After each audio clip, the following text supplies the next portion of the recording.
Mecca Act worry you in any way as a clear and present? It's a defense pact at the end of the day. Well, look, you think about it. I mean, you refer to it as a defense pact. There are live military situations which each of the signatory faces. What has the Mecca Pact done in response to that?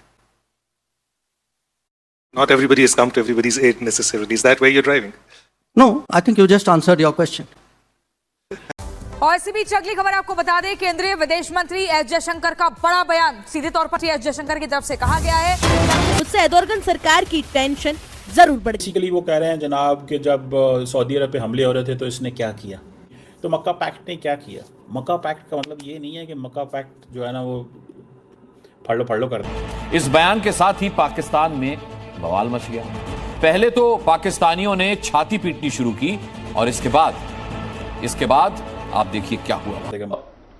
एकड़ जो है तुर्की, Pakistan, Saudi Arabia, एक ये regional है, ये regional order है, ठीक है। और अमेरिका इसकी क्यों तारीफ कर रहा है? अमेरिका इसलिए तारीफ कर रहा है कि अमेरिका अब दुनिया में पुलिसमैन का रोल अदा करने के काबिल नहीं है। भारत अपनी सिफारती नाकामियां छुपाने के लिए बाजारी जबान पर उतर आया। भारतीय वज़ीर खारजा जयशंकर सिफारती आदाब भी भूल गए। जयशंकर पाकिस्तान मुखालिफ बयान देकर ये गैर पार्लिमानी और तौहीन-आमेज़ जबान का इस्तेमाल शुरू कर दिया।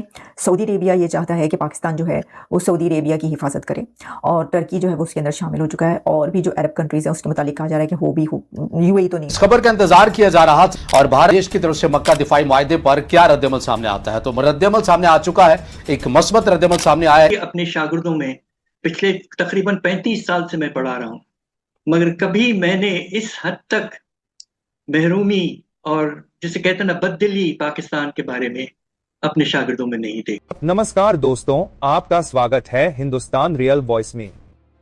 आपको ये वीडियो आखिर तक देखनी होगी क्योंकि सच्चाई सामने आने वाली है। लेकिन उससे पहले एक बात कहना बहुत जरूरी है कि आप लोग ऐसी वीडियो तो लाइक करते हो जिनका देश से कोई लेना देना नहीं, पर ऐसी वीडियो लाइक नहीं करते जो देश के बारे में हो और सच्चाई बताती हो। अगर आप सच में भारतीय होने पर गर्व समझते हैं तो कमेंट में भारत माता की जय जरूर लिखें और कमेंट में जरूर बताएं कि आप ये वीडियो कौन से देश या शहर से देख रहे हो। दोस्तों, आज की खबर भारत, पाकिस्तान, सऊदी अरब और तुर्की के बीच बदलते रणनीतिक समीकरणों से जुड़ी है। एक तरफ पाकिस्तान इस नए डिफेंस पैक्ट को अपनी बड़ी कूटनीतिक कामयाबी के तौर पर पेश कर रहा है, तो दूसरी तरफ भारत की तरफ से विदेश मंत्री एस जयशंकर के बयान ने पूरी बहस को एक नया मोड़ दे दिया है। सवाल सीधा है, क्या तीन देशों के बीच हुआ रक्षा समझौता वाकई भारत के लिए कोई बड़ी चुनौती है, या फिर यह सिर्फ कागजों पर मजबूत दिखने वाला समझौता है? जयशंकर ने जब इसी सवाल का जवाब दिया तो उनका अंदाज काफी स्पष्ट था और उनके जवाब के बाद पाकिस्तान में इस बयान को लेकर तीखी प्रतिक्रियाएं सामने आने लगीं। लेकिन कहानी यहीं खत्म नहीं होती, क्योंकि इस पूरे मामले में पुराने रक्षा समझौतों, सऊदी अरब की सुरक्षा, पाकिस्तान की सैन्य भूमिका और भारत की बदलती रणनीति का भी जिक्र सामने आता है। तो आखिर जयशंकर ने ऐसा क्या कहा जिसने पाकिस्तान की चिंता बढ़ा दी? और क्या सच में नया भारत अब पुराने तरीके से जवाब नहीं देता? इन सभी सवालों का जवाब आज की इस पूरी वीडियो में मिलेगा, इसलिए वीडियो को आखिर तक जरूर देखिए। Worry you in any way as a clear and present, but it's a defense pact at the end of the day, and we've had a military conflict with our neighbor just recently. Well, look, you think about it. I mean, you refer to it as a defense pact. There are live military situations which each of the signatory faces. What has the Mecca Pact done in response to that? Not everybody has come to everybody's aid necessarily. Is that where you're driving? No, I think you just answered your question. You think it's not? You think... No, I'm thinking nothing. I think you just no. I'm saying... you reflected for a moment and decided to give the hall an answer. That's clever of you. Bharat के minister of external affair एक interview दे रहे थे और बड़ी interesting बातें उन्होंने की। उन्होंने कहा जनाब ये क्या कर लेगा, मक्का पैक्ट कुछ भी नहीं है, इतनी हालात ख़राब रहे, इन्होंने क्या कर लिया, ये बच्चे बचूगड़े हैं, हम इनको क्या समझते हैं, नो दिस उन्होंने अपना एक वो मौक़िफ़ रख। So you are not worried? It's not that. Basically वो कह रहे हैं जनाब कि जब सऊदी अरब पे हमले हो रहे थे तो इसने क्या किया, लाइव मिलिट्री सिचुएशन हुई थी तो मक्का पैक्ट ने क्या किया। मक्का पैक्ट का मतलब ये नहीं है कि मक्का पैक्ट जो है ना वो फाड़ लो कर देगा मक्का पैक्ट, ऐसे नहीं हो। New India is dangerous, new India comes into your home and kills you, ये कहना है पाकिस्तान के permanent representative to UN Munir Akram sahab का। मुनीर अकरम जो कि पाकिस्तान के परमानेंट मंदूब हैं यूनाइटेड नेशन के। नया भारत बहुत खतरनाक है, नया भारत इतना खतरनाक है कि ये आपके घर में दाखिल होकर आपको मारता है। मुनीर अकरम साहब की ये स्टेटमेंट असल में वही स्टेटमेंट है जो कि भारतीय साहब ने अपनी एक स्पीच के दौरान कही थी। कुछ दिन पहले नरेंद्र मोदी साहब ने कहा था कि हमारा दुश्मन भी अब हमें जानता है, इंडिया का भारत का दुश्मन भी अब ये जानता है कि उसको उसके घर में घुसकर मारेंगे। डॉक्टर जयशंकर ने इसका जवाब दिया है, वो तो हम आपको पहले भी बता चुके हैं। लेकिन क्या वाकई नया इंडिया भारत बहुत खतरनाक हो चुका है और पाकिस्तान के लिए बहुत खतरनाक? सऊदी अरेबिया ये चाहता है कि पाकिस्तान जो है वो सऊदी अरेबिया की हिफाजत करे और टर्की जो है वो उसके अंदर शामिल हो चुका है। और भी जो अरब कंट्रीज हैं उसके मुतालिक कहा जा रहा है कि यूएई तो नहीं होगा, यूएई तो इजराइल को रिकग्नाइज कर चुका है और वो उसके जो स्टैंड है वो बिल्कुल इससे डिफरेंट है।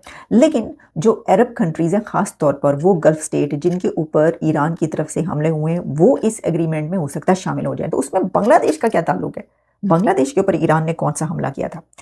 तो लेकिन इससे साफ जाहिर है कि बांग्लादेश को उसके अंदर शामिल करने की जो ख्वाहिश है या जो इंडिकेशन है या जो बांग्लादेश को इसके ऊपर उकसाया या उनको तैयार किया गया या कहा गया है कि आपके पास ये एक बड़ा अच्छी अपॉर्चुनिटी है कि आप इसके अंदर शामिल हो सकता है कि पाकिस्तान की तरफ से कहा गया पाए गल जड़ी है ये कुछ ऐसी तरह की लगती है कि पाकिस्तान की तरफ से जो है बांग्लादेश को कहा गया होगा कि भाई ये तो बड़ा अच्छा मौका है और हम तुम्हें इसके अंदर शामिल कर सकते हैं और तो तुम किसी चीज़ के अंदर कुछ शामिल हो नहीं और तो इसके अंदर ही शामिल हो जाओ। अब बात ये कि बांग्लादेश तो खुद इंडिया से मांग कर जो खाता रहा है, मतलब बांग्लादेश जो है वैसे तो शेख हसीना के दौर में उसकी जो इकोनॉमी है वो बहुत अच्छी फ्लरिश कर रही थी और बड़ी अच्छी इकोनॉमी बांग्लादेश ने कर ली थी।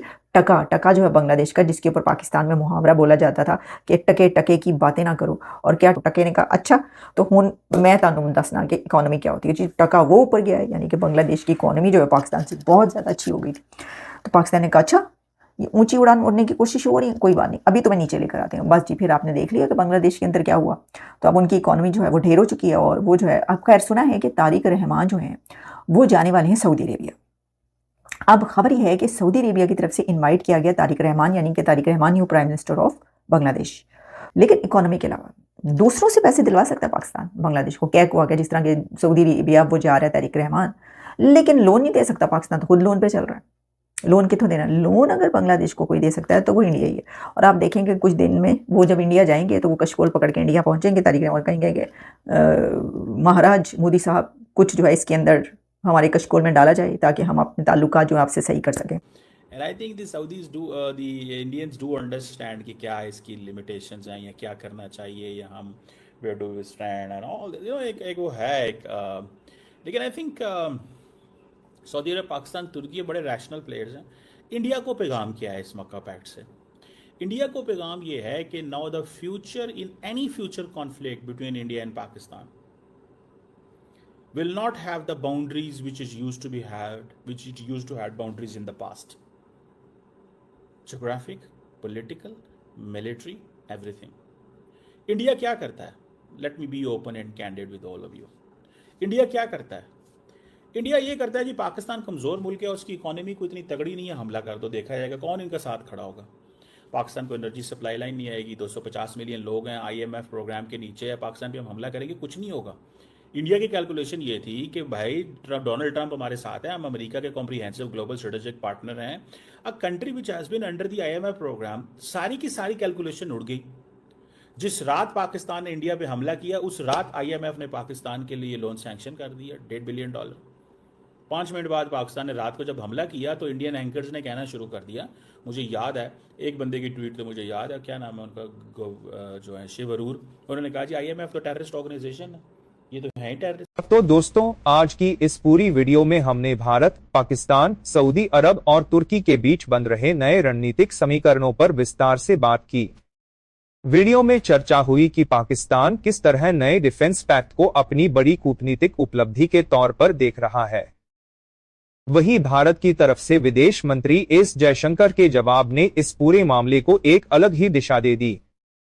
हमने यह भी समझने की कोशिश की कि ऐसे रक्षा समझौतों की असली ताकत क्या होती है और मुश्किल वक्त आने पर क्या वास्तव में सभी सहयोगी देश एक दूसरे के साथ खड़े होते हैं।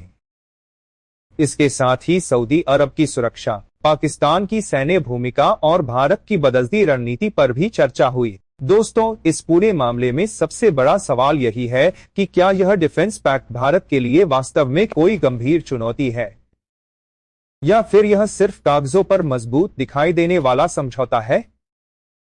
और क्या नया भारत अब ऐसी रणनीतिक चुनौतियों का जवाब पहले से कहीं ज्यादा मजबूती के साथ देने की स्थिति में है। अब आपकी बारी है। आप इस पूरे मामले को किस नजरिए से देखते हैं? क्या आपको लगता है कि पाकिस्तान, सऊदी अरब और तुर्की का यह समझौता भारत के लिए बड़ी चुनौती बन सकता है या भारत को इससे ज्यादा चिंता करने की जरूरत नहीं है?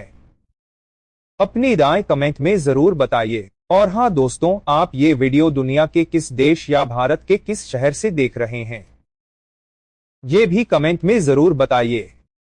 अगर आपको वीडियो पसंद आया हो तो इसे लाइक करें, अपने दोस्तों के साथ शेयर करें और हिंदुस्तान रियल वॉइस को सब्सक्राइब करना बिल्कुल न भूलें। ऐसी ही महत्वपूर्ण खबरों और विश्लेषण के लिए हमारे साथ जुड़े रहिए। धन्यवाद दोस्तों, जय हिंद।